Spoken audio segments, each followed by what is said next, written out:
Yorana, merci d'être sur la première pour suivre l'actualité de ce mardi 9 novembre. C'est officiel, Teahup'o marque son nom dans les mémoires des Jeux Olympiques. Les épreuves de surf se préparent doucement mais sûrement. Le comité organisateur veut surtout rassurer, les lieux ne subiront aucun dégât environnemental. Le pass sanitaire conditionné à la 3e dose de vaccin. Emmanuel Macron resserre la vis pour anticiper une 5e vague. Le chef de l'État qui encourage aussi les opposants de métropole et des Outre-mer à se faire vacciner. On en parle avec le docteur Didier Bandou. Il est l'invité de ce journal. Le tabac tue plus que le coronavirus. Les Polynésiens fument dès leur plus jeune âge et les tentatives pour arrêter de fumer échouent quand la volonté n'y est pas. Vous entendrez des témoignages dans ce journal à l'occasion du mois sans tabac. Il sera la future Bible pour connaître toutes les plantes et leur utilisation. Un ouvrage qui recense la botanique utile du Pacifique est en cours de rédaction. La Polynésie est un véritable jardin. Reportage à suivre à la fin de cette édition. Mais d'abord, vous étiez sûrement, vous aussi, coincé dans la circulation cet après-midi. Un carambolage qui a impliqué 5 véhicules à l'entrée du tunnel de Punaouia a causé d'importants embouteillages jusque dans le centre-ville. L'accident s'est produit aux alentours de 16h, heure à laquelle la circulation était dense. Beaucoup ont dû faire preuve de patience pour rentrer chez eux. Plus de 2 heures de blocage, malgré l'intervention rapide des pompiers de la police municipale.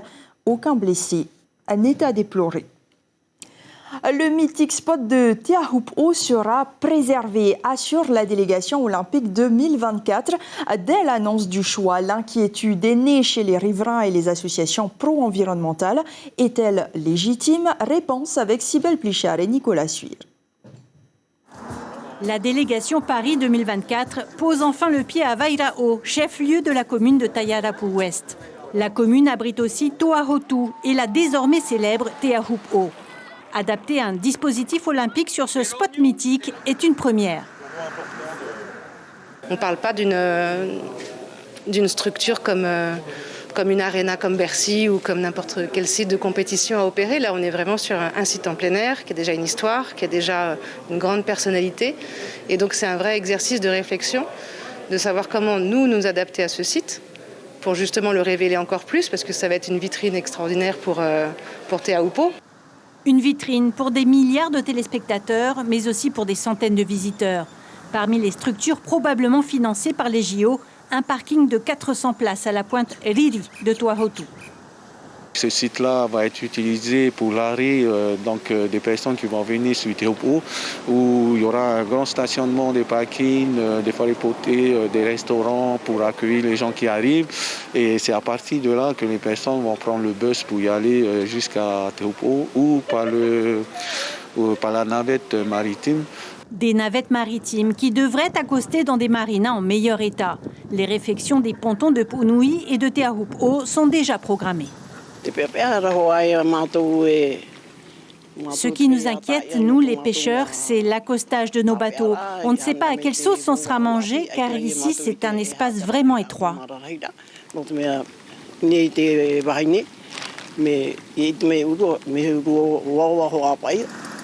Cohabiter sans dénaturer le Whenua Ahire, espace si préservé de la presqu'île.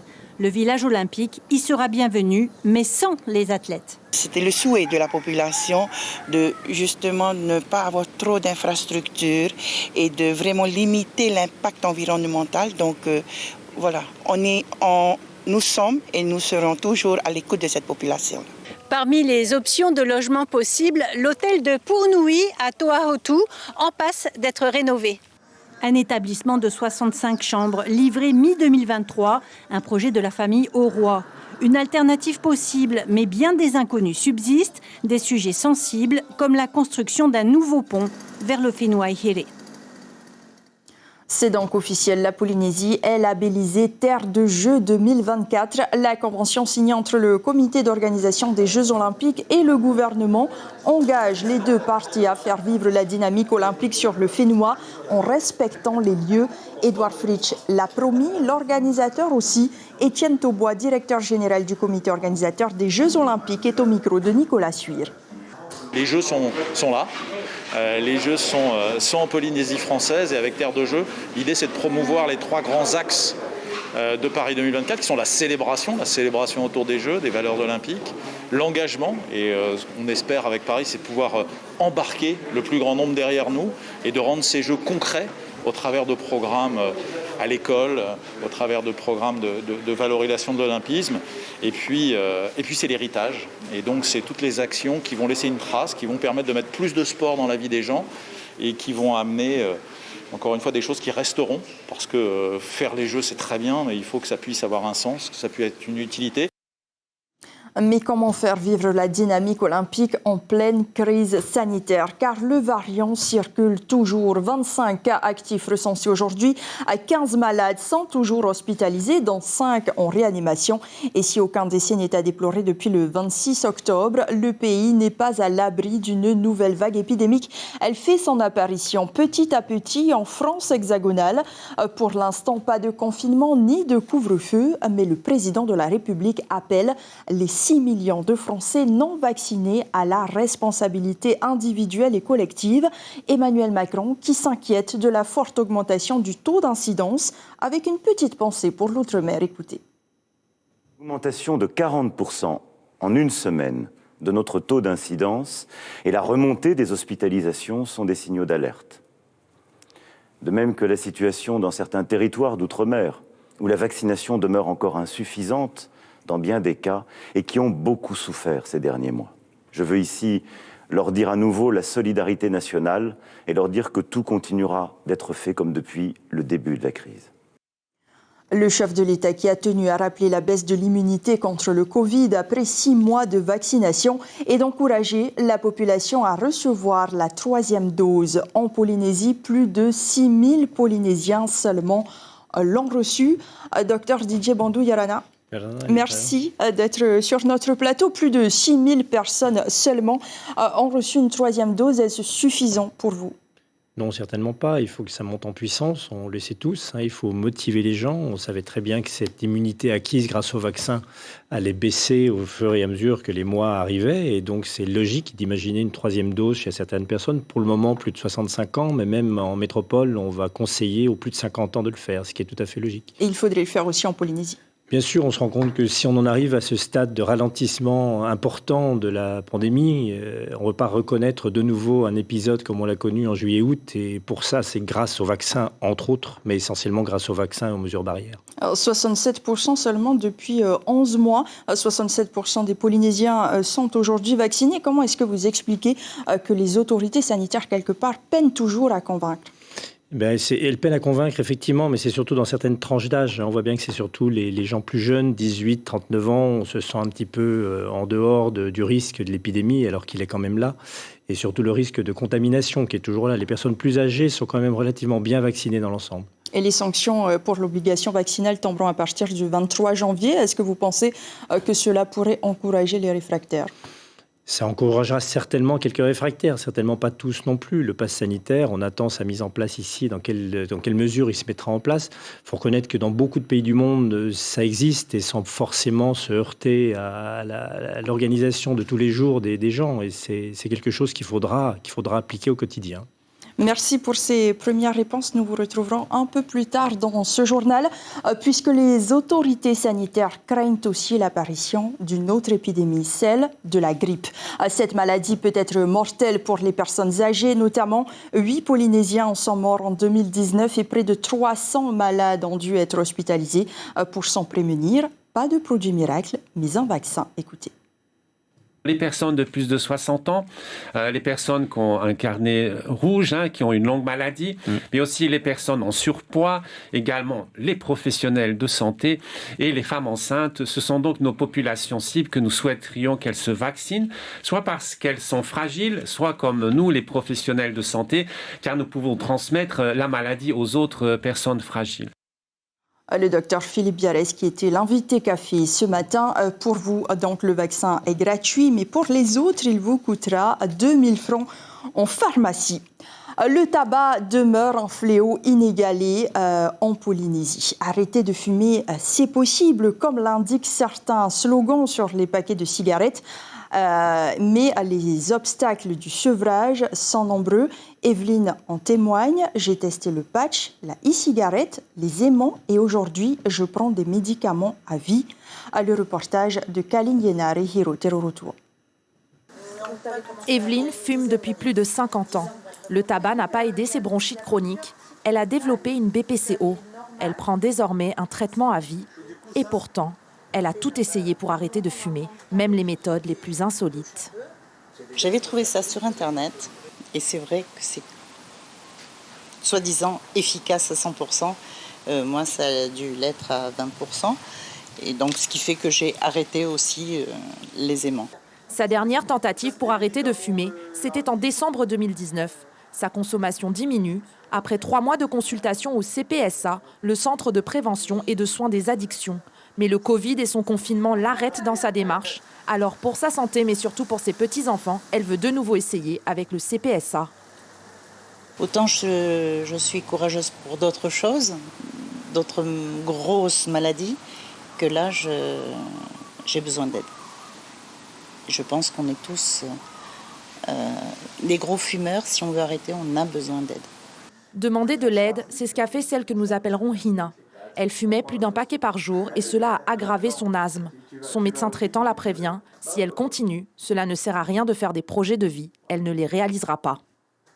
J'ai pris conscience que pour mon bien à moi, il fallait que je fasse quelque chose. Et je l'ai fait. J'ai pris mon courage à deux mains, je suis venue voir Torté et Torté m'a aidée. Et aujourd'hui, 10 ans plus tard, 11 ans plus tard, je suis contente du résultat. Hina est non fumeuse. Elle n'a pas touché une seule cigarette depuis le 5 juillet 2010. La clé de la réussite, c'est l'accompagnement dans le sevrage du tabac. Parfois, il y a des freins qui se mettent face à nous. La peur de grossir, la peur d'être un peu plus énervé, la peur de ne pas y arriver. Quand ça fait 20 ans qu'on fume, c'est difficile de sauter le pas. Dans un accompagnement comme on propose ici au CPSA, on essaie de lever tous ces freins pour permettre justement aux patients d'avancer dans sa démarche de sevrage. Ces consultations sont entièrement gratuites et anonymes. Pour entamer un sevrage tabagique, il suffit de prendre contact par téléphone, par Facebook ou sur le site internet du Centre de prévention et de soins des addictions. Pas de journée dédiée à la lutte contre le tabac en Polynésie. Même chose pour la BPCO, la bronchopneumopathie chronique obstructive, qui devait avoir lieu la semaine prochaine. Docteur Didier Bandou, on vous a vu dans ce reportage. Quels sont vos messages pour encourager les personnes à arrêter de fumer ? Alors c'est vrai que c'est très chronophage, ça prend du temps. Moi, c'est un petit peu mon envie quand je vois des patients pour lesquels on sait très bien que l'arrêt du tabac ne peut être que bénéfique, à court comme à long terme. Ça prend du temps, il faut motiver les gens, il faut leur expliquer un petit peu la situation dans laquelle ils sont, vers quoi ils peuvent aller. Ça, c'est la prise en charge, je dirais, médicale pure, mais je crois aussi qu'il faut réadapter et moderniser la loi anti-tabac. Je pense sincèrement qu'il faut rendre l'accès au tabac difficile. Les politiques, en ce moment, n'encouragent pas justement l'arrêt du tabac. Le message n'est pas assez fort. C'est que la prévention doit avoir lieu de façon beaucoup plus stricte et sérieuse. On peut copier un petit peu ce qui a réussi dans d'autres pays anglo-saxons et qui a marché. La prévention, la prise en charge médicale, c'est une chose. Mais rendre l'accès au tabac et le fait de fumer, en particulier dans certains lieux publics, difficile, voire impossible, me paraît impératif. Est-ce que c'est pas fait. Les Polynésiens fument très jeunes, de plus en plus tôt? Est-ce que cela explique aussi que le sevrage est compliqué? Oui, bien sûr, plus on commence tôt, plus c'est compliqué. C'est vrai qu'on a l'exemple aussi parental. Les parents de fumeurs, les enfants de fumeurs font souvent des futurs fumeurs adultes parce qu'on est habitué à avoir cette fumée de cigarettes, on le sait. C'est très addictif et la prise en charge est importante et on peut le faire. N'importe quel médecin généraliste peut s'y intéresser et commencer des choses en plus du centre de prévention des addictions. Mais j'insiste, je crois que l'accès au tabac doit devenir difficile, voire onéreux, ce qui n'est pas le cas. Merci beaucoup, docteur Didier Bandou, d'avoir répondu à nos questions. Merci. Ce soir. Le budget Outre-mer a été adopté à l'Assemblée nationale dans un climat tendu entre les opposants et la majorité. Les premiers ne le trouvent pas à la hauteur des besoins quand les autres le trouvent stable. Pour 2022, 286 milliards de francs pacifiques seront consacrés au territoire ultramarin. La Polynésie obtiendra bien son deuxième prêt garanti par l'État de 36 milliards de francs pacifiques. Et le RSMA de Ho verra bien le jour. La députée Maïna Sage répond à nos confrères d'Outre-mer la première. Le dernier budget de la mandature, il faut quand même noter d'abord qu'il est en maintien, il est stable, il est légèrement même en progression. C'est une bonne chose. Je pense qu'en plus, il vient renforcer des sujets prioritaires comme la formation, l'innovation. Donc tout ça est à noter. Et bien évidemment, pour la Polynésie, on retrouve, on va dire, les contrats essentiels sur la santé, pour le soutien aux collectivités. Je suis ravie qu'on ait pu concrétiser, parce que c'était ma grande inquiétude. Je l'avais souligné en commission, à la fois le budget pour le RSMA, qui doit se créer, cette nouvelle antenne du SMA, qui doit se créer sur l'atoll de Ho. 660 millions de francs pacifiques seront consacrés à la création de cette nouvelle compagnie au Tuamotu. Et on parlera politique demain matin dans votre émission L'invité café. Le politologue Semir Al-Wardi sera l'invité d'Ibrahim Ahmed Aziz. Nouvelle saisie de tortues à Maupiti. 5 tortues toujours vivantes enfermées dans un local à côté d'un bûcher de carapace. C'est la police municipale qui a donné l'alerte. Elles ont tout de suite été relâchées. Le bateau rentré de Montpellier et appartiendrait à un élu municipal. Les consommateurs et contrevenants risquent jusqu'à 2 ans de prison assortis d'une amende de 17 millions de francs pacifiques. Je ne cautionne pas, a déclaré le maire de Maupiti, Willingston Raufau Ore. Il faut que les sanctions soient prises. Les fraudeurs pourraient être transférés demain et jugés en comparution immédiate. Un mot de football avec le dernier match de préparation de Vénus. Les footballeurs polynésiens affrontaient Rodez. Menés 2-0, les joueurs de Mahina sont revenus dans le jeu après avoir été boostés par leur coach.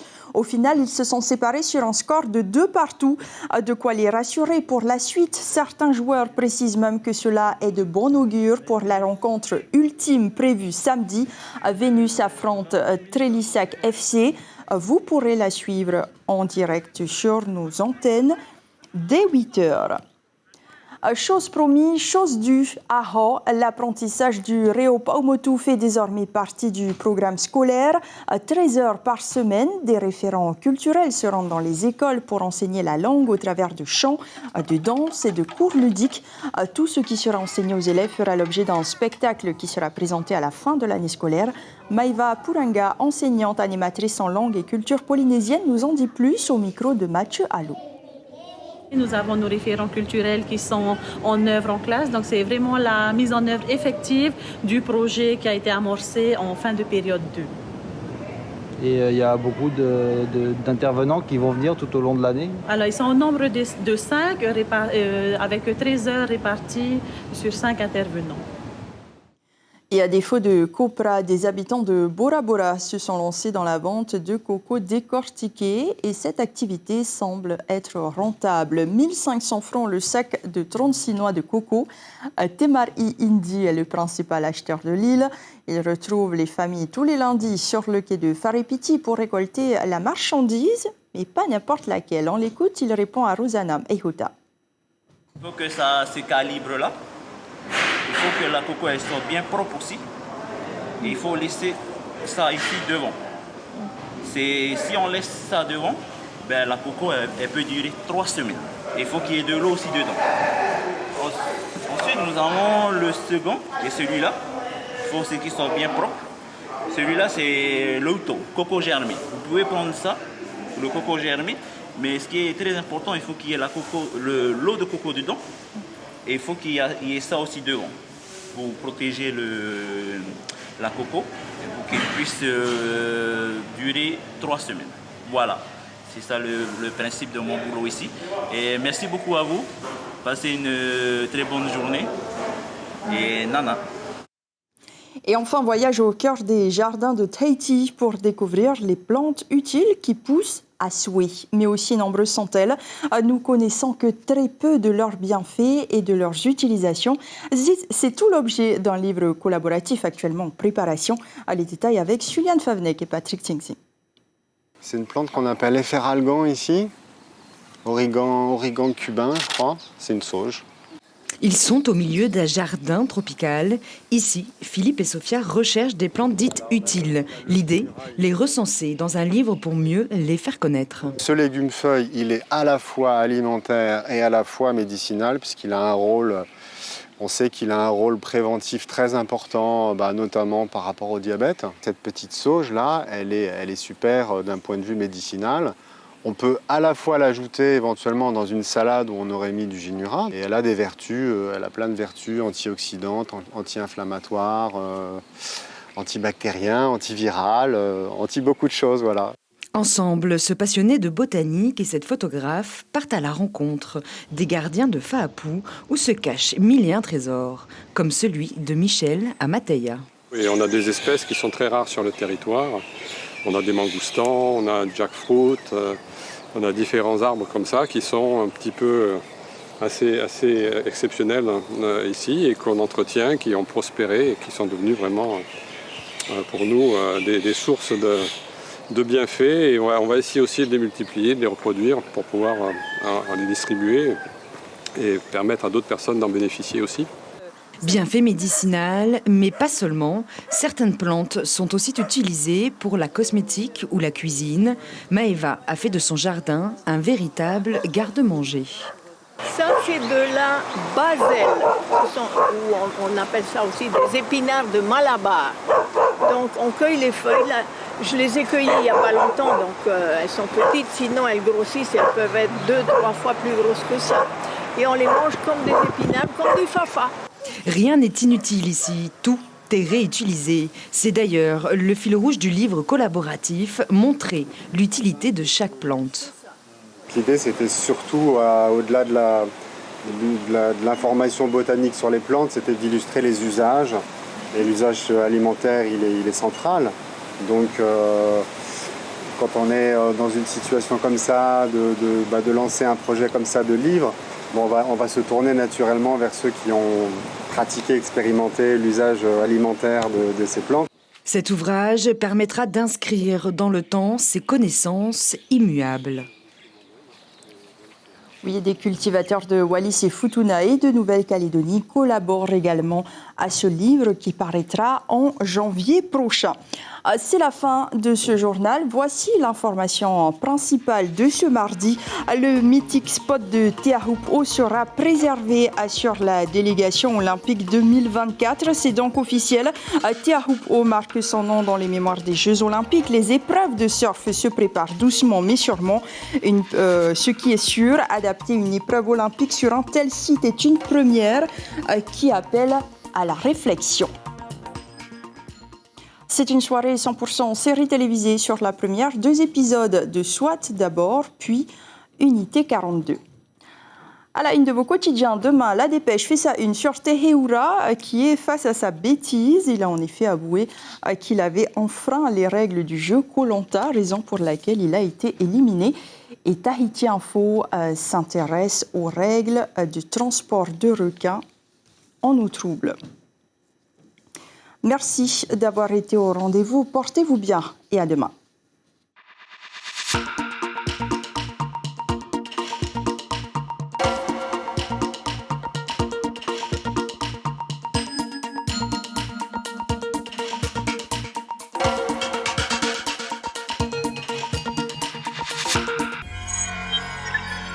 Retrouvez ce programme en replay sur notre site internet.